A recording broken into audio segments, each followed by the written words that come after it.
All right, let's go there. So you say people test a man before words even land. In those early seconds, Okay. what exactly are they picking up on? What are they picking up on? They're picking up on a gentleman's confidence. A gentleman always exudes confidence, and but also with that confidence is a proven level of competence. So when you start talking to a gentleman, he's going to present himself as competent. And it may be in a myriad of subject matter as well as you bounce or bandy the conversation back and forth and go from subject to subject. But that's what's initially being tested there, that confidence, that level of groundedness. Those are all Mhm. opportunities for guys to understand who you are. Hmm. And how you carry yourself in that moment almost sets the tone before anything's said. Correct. So, do you find that most men overcorrect, like leaning into performance instead of just being? That is a strong factor, especially when they're initially learning how to develop presence, because presence is one of those skill sets that's really developed in silence. Meaning that there are a lot of silent things that are done that you will do that will represent your presence, and you don't have to be loud in voices. But yes, they do oftentimes get into even the imposter syndrome, feeling like they are performing Mhm. and understanding that that will subside as they get more grounded in the actual skill set. Presence is a Right, learned right, behavior. right. So, when that quiet test shows up, that compliment from a stranger, Okay. the grounded move is right. So, the grounded move is having courtesy Right. without shrinking and without kind of puffing up. Correct. How do you teach someone to resist the urge to perform? Absolutely. And that's a reminder that we tell them, say, hey, you're going to feel this way, but here's what's actually going on. And so, in order to really understand how to not feel like you have to be bigger than life and not feel like Hmm. you have to actually shrink to the person, let's say, for instance, that you're talking to somebody that's popular and all of a sudden you get starstruck, that feeling. A gentleman's going to be Hmm. grounded in both of those instances. So he's going to have the ability to maintain his composure, maintains what we call that gentleman frame through the entire Right. conversation. That comes by way of practice. You get the knowledge first internally, you ruminate on it, pontificate on it, you think about it, but then you have to actually go out into the real world and become more socially calibrated. And you have to understand how to utilize that from an experimental standpoint. And that is Hmm. also integrated with that self inner dialogue. So, how do you get that inner dialogue right? How do you keep it from turning into a script and letting it serve as more of an anchor? Fantastic question. The anchor for the having an internal dialogue is, first of all, we all have some ability to talk within ourselves, right? But the appropriate Hmm. use of that is to continuously remind yourself and have these checkpoints and these balance points to where you're not getting, quote, for lack of a better phrase, off script, not a performance, but off Hmm. script in terms of proverbially speaking. Understanding how to maintain the balance, understanding how to maintain the conversation, understanding how to maintain the nonverbal communication. Hmm. Having and developing that inner voice is critical for the checkpoints until the skill set actually sets in or settles in, and then you won't feel like that anymore. It will subside, but initially you have to have that internal dialogue. Hey, be still. Make sure you talk slower, walk slower. Make sure you're not being fidgety. All these things that you have the tendency or the propensity to do, but you remind yourself not to do them. Does that make sense? Right. That makes total sense. Okay, good. So it's kind of like a simple whisper to yourself, right? Slow Correct. down. Yep. Not a speech. Few words If that the someone checkpoint. feels, right. If Okay. someone feels their heart rate spike, what's the first checkpoint you give them? First thing checkpoint to do is stop and breathe. You have to understand how to regulate the nervous system. And one of the best ways of doing that is pausing and then collecting or controlling the breathing standpoint. When you start learning that, and I learned that in martial arts as well, when you feel that adrenaline kick in, that nervousness, you breathe. Don't take your eye off your opponent, but you breathe and you settle into your normal state. So therefore you have clarity of mind and clarity of what you've been taught to do. That's clean.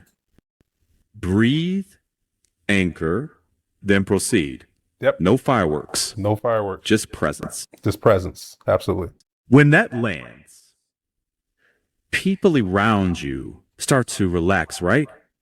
Because they feel that Yeah. steadiness. Yes. Yeah. And Could you hey, this, talk to that? yeah, it's actually, I'll be more than happy to talk to you about that. It is actually contagious as well. When you settle in and you regulate your nervous system, you will also see people regulate their nervous system. That's a good sign of a gentleman that has and can control the conversation to where the person doesn't get nervous. And let me tell you the story. So I was coaching one of my other coachees and one of the mentees in the program. We were at a cigar shop, and they had this convention in town. This bunch of real estate agents who were investing in commercial properties, and they were told to go out and network with people in the afternoon or the evening. And so we're there, and this one gentleman comes over, and you can just tell that he was not used to coming up to people and talking to them, meaning that there was another guy that preceded him that he was with, came over and started talking to us, and then he left. And this other guy, who I'm talking about now, came over and started talking to us, but he was totally nervous. I had to drive the conversation, but then I factored in and found what we call a common ground, a common point that we could connect on. And Mm-hmm. he had a new kid, and it was a daughter. I have 5 daughters, right? So I immediately started through talking and hearing them collaborate, talking, chat, and everything else. I landed on that point, and we started having collaboration. And then I could see his nervousness go away. His conversation got more smoother. His shoulders got more relaxed. He started breathing more. There are all these telltale signs from a nonverbal perspective that transpired Mm-hmm. after we made that connection, and he regulated his system because I pushed the right buttons to help him regulate, unconsciously or So, subconsciously to him. right. So it's being steady for two. Correct. That moment of, recognition, finding that shared note can just change the rhythm of the entire room. Correct. It did. It did. And that's And it doesn't,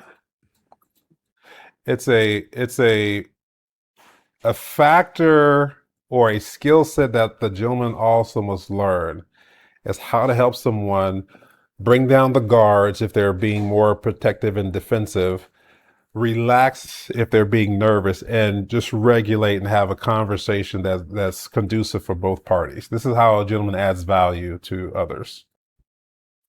that paints it really clearly. Presence as a kind of quiet leadership. Yes, exactly. Quiet leadership. And there's a lot of other, especially when you get into the altruistic portion of it, because in our program, and it always teaches all the time, we have 5 levels of thinking. That first level of thinking is the level of thinking that we do not have to teach you. That's self-centered thinking, you thinking about yourself. But the Mm-hmm. next level, second level of thinking, is altruistic thinking. We do come into that altruistic thinking very early, but then it elevates and escalates and become more advanced as we learn how to have the proper conversation to help others regulate their conversation and their nervous system as well. That's where the magic happens right there. Absolutely. That's the thread then. Not bigger gestures, but smaller steadiness. Correct. One 100%. breath, one breath steadies the body, one cue steadies the tone. Yep. Then everyone else can find a room to relax. That is a very good way to put it. Yes. So once that calm takes hold, how do you keep your own tempo when someone else is still buzzing without coming off as kind of cold or detached? The way to do that is twofold. Is one is on my side, the other's on your side. One on my side, again, that internal dialogue. and understanding that. And then I get into the opportunity for mirroring, and mirroring happens by me either moving a certain way. If I sit up and then I watch them, and let's say they sit up, and then they sit back, Hmm. and then I sit back. They cross their legs, I may cross their leg. Now, I may not be doing it right after them, so it's like I'm mocking them, but it's done as a technique, a subconscious technique, unspoken technique, in order to help the person relax. Because people do change their positions as they're talking, as they're standing, in order to become more relaxed. A gentleman will recognize that, and then he'll help the other person settle in, again, subconsciously, unconscious, subconsciously to the other person, but it's definitely strategic on my side. The gentlemen tend to be very strategic when it comes to communication, collaboration, and engagement with other people. So offering a little rhythm without drowning them in it, Sure. like a handrail, not a harness. Yes, exactly. Yeah, and that's important to help them maintain their balance, maintain their composure, maintain their frame. And as I slow my talk down, I'm going to do this deliberately right now.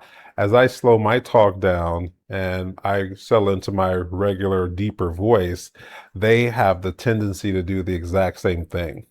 So I'm Right. controlling the pace, I'm controlling the narrative, I may be even controlling the subject matter, but I can also make sure that as we do go from subject matter to subject matter to subject matter, I still maintain that underlying composure. Right. So it's less about the perfect line and more so about timing, tiny adjustments that say, I'm here with you. Yes. Yeah.